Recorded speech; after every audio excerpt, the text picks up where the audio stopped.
All right, it's Thursday. It's time for John Giles. Evening, John. Evening, Nathan.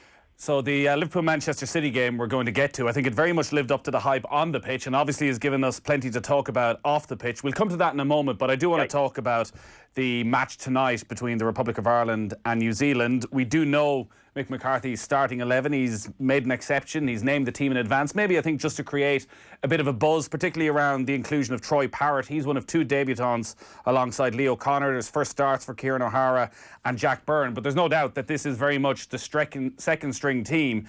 And probably with the exception of Robbie Brady, none of this team have a chance of starting on Monday night.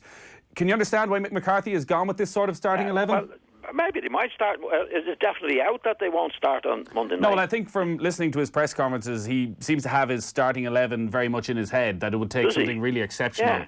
Yeah. Well, I'm surprised at that because, I mean, what happens if Parrott scores a hat-trick tonight or one of the other lads scores a hat-trick, Nathan has a brilliant game? I think I don't think it's wise to actually say, well, this will be the team for Monday night for these lads. I would have thought this would be an incentive for them to maybe get in on Monday night, you know. Would you be able to read enough into, so say, and listen, we'd all love to see it, Troy Parrott goes and performs brilliantly and scores a hat-trick. Yeah. Could you compare that, though, to what David McGoldrick has done already in the campaign? Well, what has he done? Has he done that much? Well, Mick McCarthy certainly seems to think that he is the key player who's going to knit everything together, that our best performances have come when he's been on the pitch. Well, it might be our best performances, but that might be against the teams we played. I'm not trying to be awkward here, Nathan, but I mean, if you're going to have a match like this tonight in Parrott, I'm sure you see him playing before anyway. But say he does score a hat-trick and he looks the part and he's doing the part. But that's the idea. That's what I thought was the idea of the match, for the incentive of the players to go out tonight, really do their stuff. Because who knows? Who knows what they're going to do? But I don't think we're that well off up front for no matter who it is, Nathan, that if somebody has a blinder, particularly Parrott, who we know, I've never seen the lad play, but he's obviously a very, very good player and he's well rated at Spurs and he's played well in the under-21 team. He goes out and does his stuff. That's what I thought the idea of the match was for tonight, to give these lads a go and see what they can do.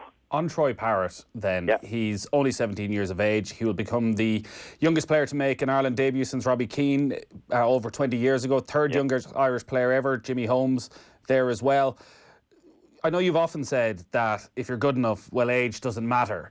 Yeah. And you made your own debut for Ireland when you were 18. I know you were almost 19. But do different positions, is it easier for a young forward to come into a team at this age, not really having played much senior football, or what are you expecting from him tonight? Well, if he can play, he can play. I mean, you say Robbie Keane came in, didn't he? At 17. Well, I don't think he did too badly. I wouldn't be bothered about the age. No, I really wouldn't. I mean, I think he's a good physical lad. He plays up front. He's played at the under 21 level.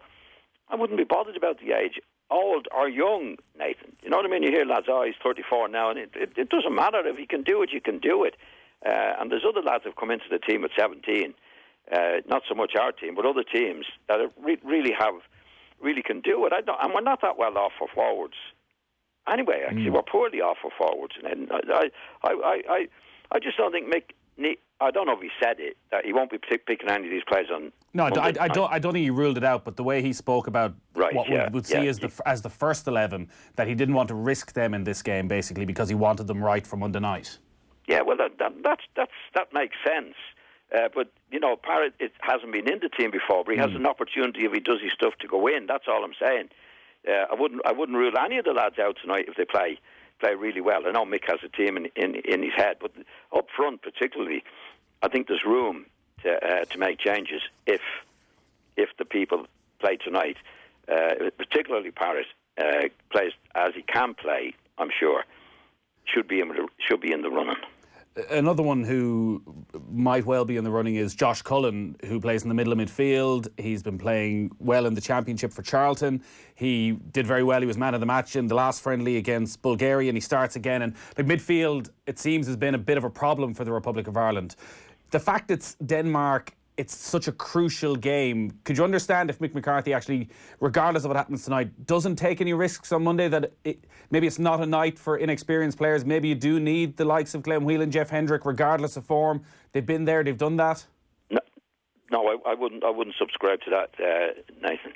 I think Bourne has played well in the last match. Curran has played well in the last match. It was an international match. It's a very, very important game. We know that. But you, like, players have come in before, again, if they're made of the right stuff, and do it on the big occasion. Nathan, I'm only giving you my take on it. You know, I think that the match should be open tonight, and an open mind by Mick on into the game. Now, I don't know whether he has or he hasn't, but from what you think, he has a fairly closed mind. But if Brian, say Bourne has a terrific game tonight, Curran any of them have terrific games tonight, I'd be very tempted to say, well, what can they do? It's still an international match.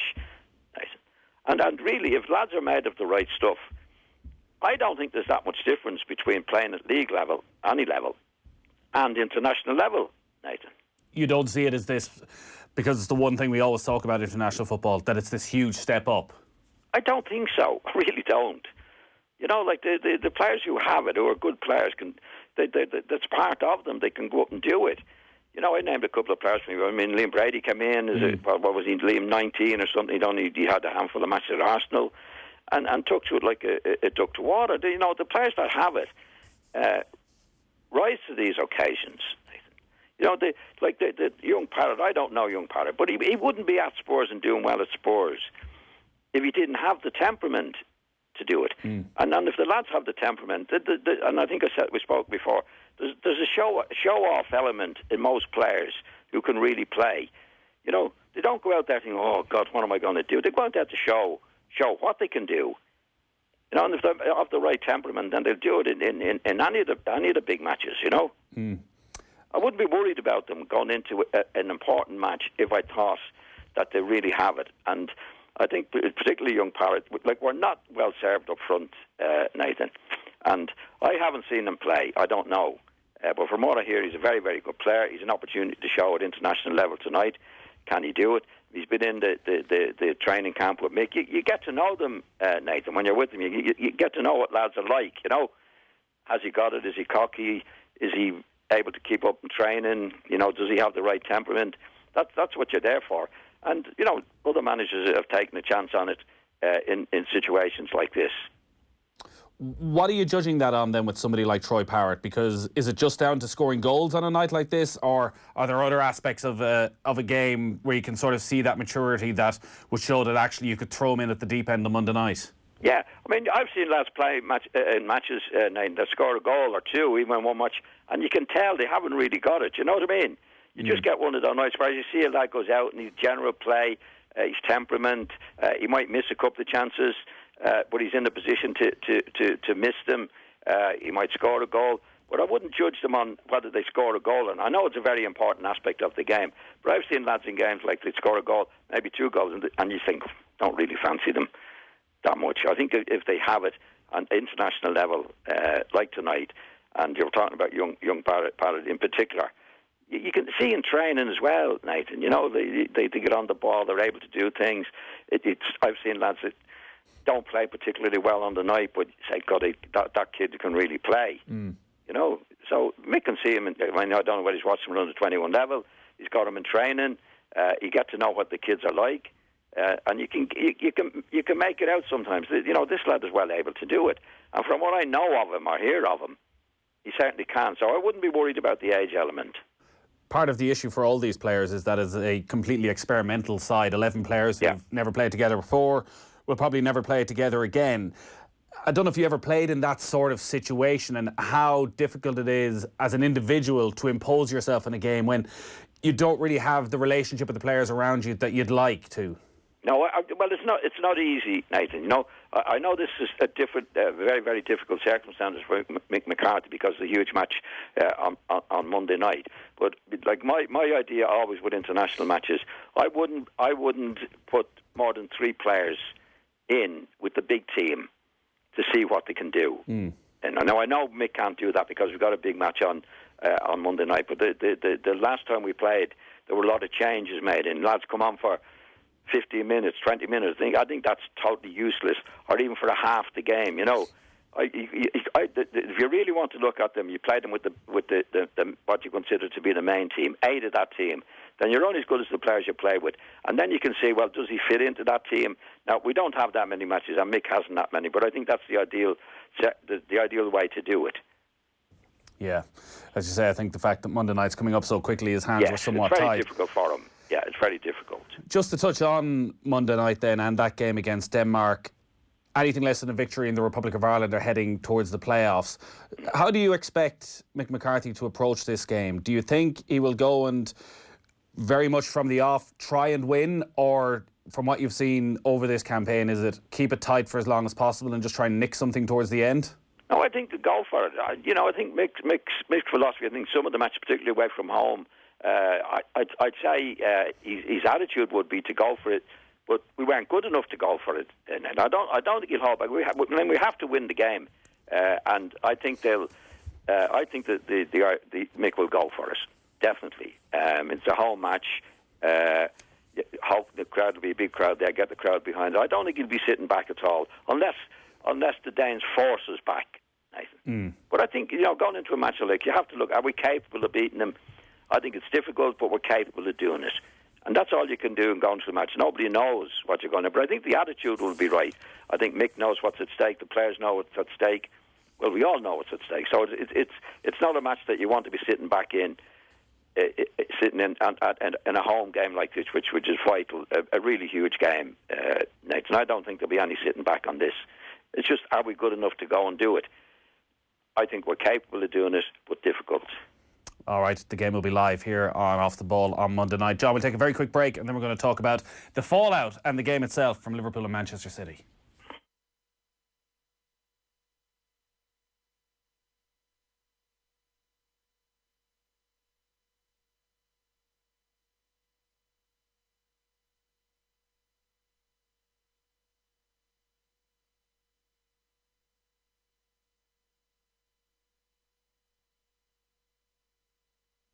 All right, you're welcome back. John Giles is still on the line. Liverpool, Manchester City. John, where do we start? Do you want to talk about the game itself, or do you want to talk about everything that's happened since with Raheem Sterling and Joe Gomez? Well, I'll talk quickly about the game and then go on to the Raheem Sterling situation.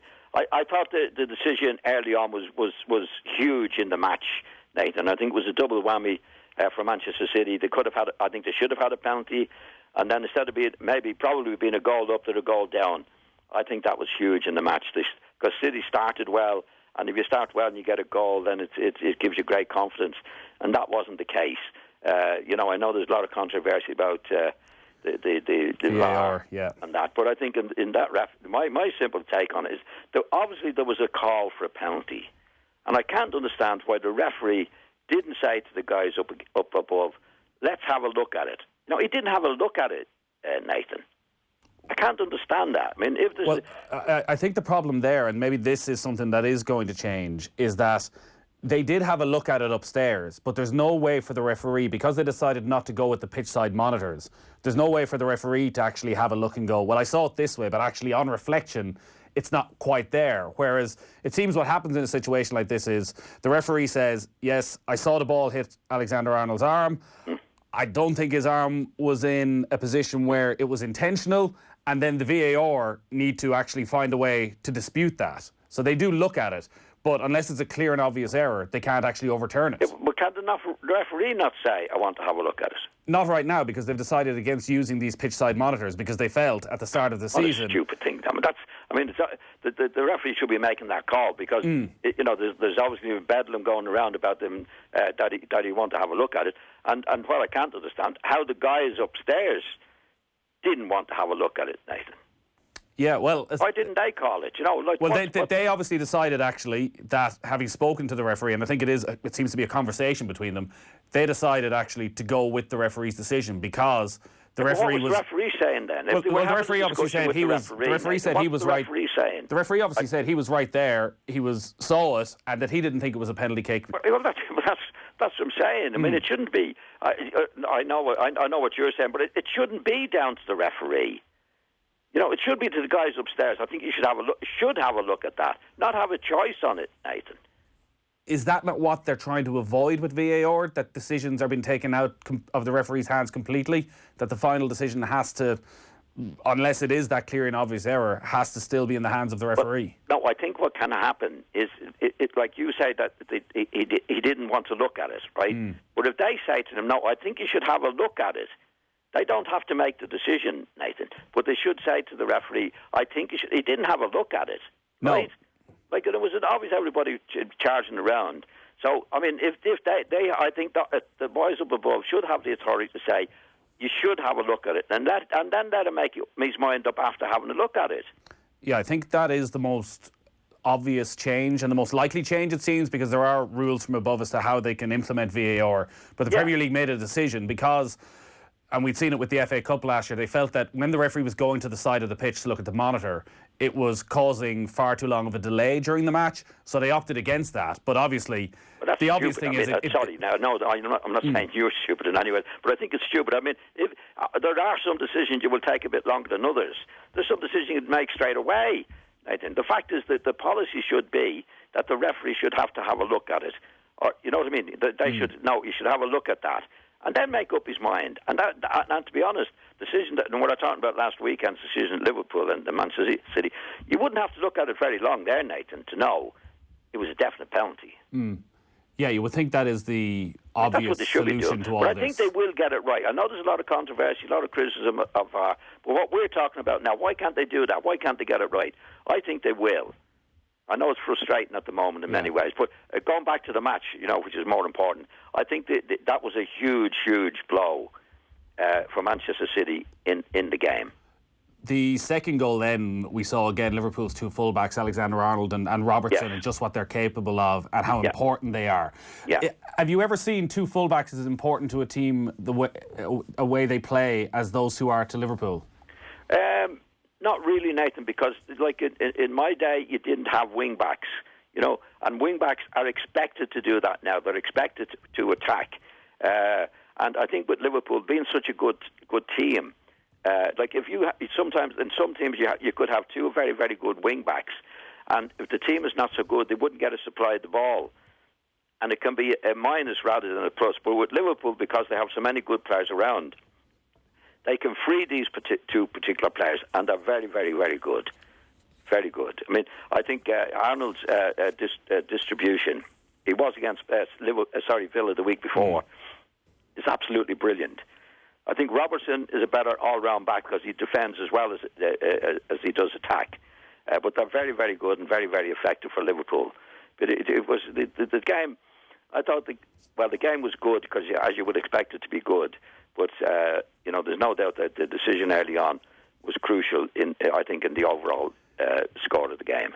Liverpool 8 points clear at the top, 9 clear of Manchester City. Roy Keane said after the game, "I'm not a betting man, but I think it's done." Do you think it's done, the title race? Well, if I would put money on it. I'd like to get a good odds on it. It's never done till it's done, and everybody will say that in football. I know it's a bit of a cliche, and they're very good. They're well ahead. They don't look like they're going to falter in any way. But anything can happen. I don't expect it to happen. I think Liverpool will go on and win it well. So that wasn't the end of the story, obviously, because there was a little coming together at the end of the match. Didn't seem huge at the time between Joe Gomez and Raheem Sterling, but it continued into the England camp on the Monday, and it was described as a disturbance in a private team area. The end result is that Raheem Sterling has been dropped from tonight's game because of the coming together with Joe Gomez. Seems that maybe Sterling got him in a bit of a headlock. There was a confrontation between the two of them. Opinion very much split. Like Rio Ferdinand was saying that he felt it could have been handled better. You keep this kind of thing behind closed doors and deal with it internally. Gary Neville saying there's nothing worse than sweeping something like this under the carpet. All the players have to go back to their own rooms feeling that they're a bit weak and it hasn't been dealt with, that we've shied away from the big decisions. Yeah. Where do you stand? I go with Ferdinand. I think Neville is talking a lot of rubbish, to be quite honest. I think it was handled very, very badly. Of course, there was an incident, but why can't the manager handle it the way it should and make a statement afterwards that there was? Of course, there was an incident, but these things happen now and again. It wasn't as anybody was killed, and to leave him out of the team, I think was dreadful management. Some of the things that Southgate has been saying I just reading the paper this morning. He said the decision has been made not to play Raheem Sterling against America. The decision has been made with the agreement of the entire squad. And a reporter then said this wasn't strictly true. Some of the squad felt that the punishment was too severe, and others felt that the matter should not be made as public at all. This is Southgate talking. You know, and he said, and then they said in front of the microphone, Southgate message was a very different one about who was in charge. I have discussed with all my staff and the leadership group. He has a leadership group, absolutely says, but ultimately I made the decision. Now, what does he mean by that? I mean, the group it consists of Harry Kane, Henderson, Maguire, Delph, and Sterling himself. So if you're discussing things with people like that who are part of the squad, then why do you have to have a discussion with them? And if you're the manager and you say, well, ultimately it was my decision, you know, I think it was very, very badly handled. There was a bit of a do. But why not say, yes, there was, but the players have made up, which they did. Sterling apparently is very, very disappointed, and he leaves him out of the team. I don't get it. I don't get it. We hear a lot. You see, what Neville is saying is you don't push it under the carpet. Who said you're going to do that? You don't have to push it under the carpet. You can come out and make a statement and say, yes, there was something last night, but the players have made up. I think Sterling said he was sorry. And that's the end of it. It does happen in clubs and international squads and all sorts of squads, Nathan. I think he made a mess of it. I think he made too much of it. And we do hear, John, all the time about training ground scraps, and that there's far more of them going on than we ever do hear about. But at every club, in every team, does there not have to be a line at some stage? And everything you hear about this is that it wasn't a two-sided scrap. It was very much Joe Gomez was the innocent party. Raheem Sterling, still hurting from what happened on Sunday, was very much the one who provoked all of this and was very much the aggressor in this. That actually Gareth Southgate has looked at this and thought, I have a line in my teams and Raheem Sterling has crossed it. And if I don't crack down on this now, well, where do we go from here? Well, he finished up with a scratch on his face, Nathan. You know, I mean, it wasn't as if they were punching hell out of each other. He hit him with something across the head. I mean, like, players are human, the same as everybody else, and these type of things do happen now and again. But what he could have handled it. He could have said to Raheem, "Look, I'm not happy about the situation. You don't have to fine him and then say, well, the group agreed to do it, did this and not that. The other." I think he made too much of it. I think if he had said, yes, there was, they're not going to be fighting every day of the week. And Sterling doesn't seem to be an aggressive guy. And to be quite honest, the way he was treated in the match last week, I don't blame him for being a bit annoyed. I don't think he got any protection from the referee at all. Now that's no excuse for having a go on after the match. But I don't see it as something where lads are going out drinking at night, coming in late and all that. Then you've got to step down on it. But in something like this, of course he could have had a word with Sterling and said, look, you're out of order there. And I think Sterling apologised straight away. I don't think he's an aggressive type of individual at all. It can happen. But I think there's a bit too much made of it, Nathan, to be honest. There was a sense, certainly, that Gareth Southgate has gone about things over the last couple of years in a real positive manner. He's got England to a very high level.